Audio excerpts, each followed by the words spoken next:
তাইওয়ানের রাজধানী তাইপেইয়ের এক হাই স্কুল প্রাঙ্গণ, কিন্তু বুধবার এখানে বই খাতার বদলে দেখা যায় থরে থরে সাজানো ভারী সব অস্ত্র।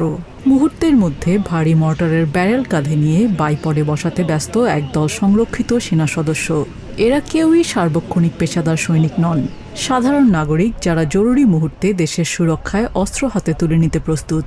প্রতিপক্ষের আচমকা হামলা সামলাতে কোনো রকম পূর্ব প্রস্তুতি ছাড়াই তাৎক্ষণিক নির্দেশে সিমিউলেটেড বা ছদ্ম যুদ্ধ চালিয়ে যাচ্ছেন তারা।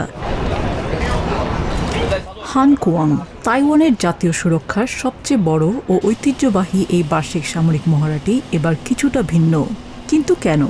সামরিক বিশেষজ্ঞদের মতে আধুনিক যুদ্ধে শত্রু কেবল গোলাবারুদ দিয়েই আক্রমণ করে না, হ্যাক করে ফেলে দেশের ইন্টারনেট ব্যবস্থা বা গুরুত্বপূর্ণ তথ্য।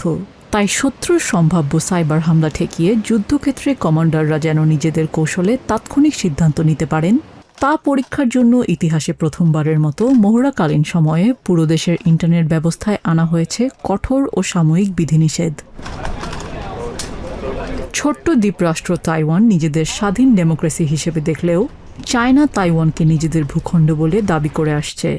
এমনকি দরকার পড়লে সামরিক শক্তি ব্যবহার করে তাইওয়ান দখল করার হুমকিও দিয়ে আসছে বেইজিং। ফলে বহু বছর ধরেই দুদেশের মধ্যে তৈরি হয়ে আসছে মারাত্মক সামরিক উত্তেজনা।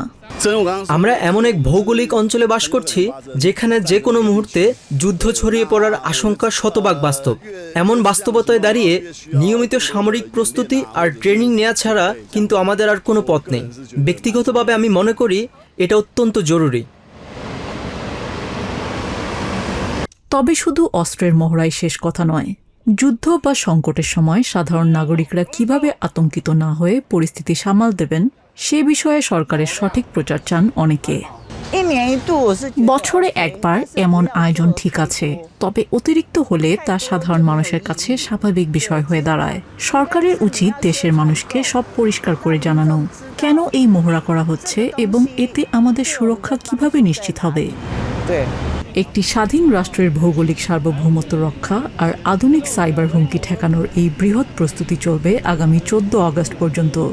জল, স্থল আর সাইবার জগতে তাইওয়ানের এই কঠোর প্রস্তুতি মূলত বিশ্বকে একটি স্পর্শ বার্তাই দিচ্ছে যে নিজেদের প্রতিরক্ষায় এতটুকুও ছাড় দিতে রাজি নয় এই দ্বীপ রাষ্ট্রটি।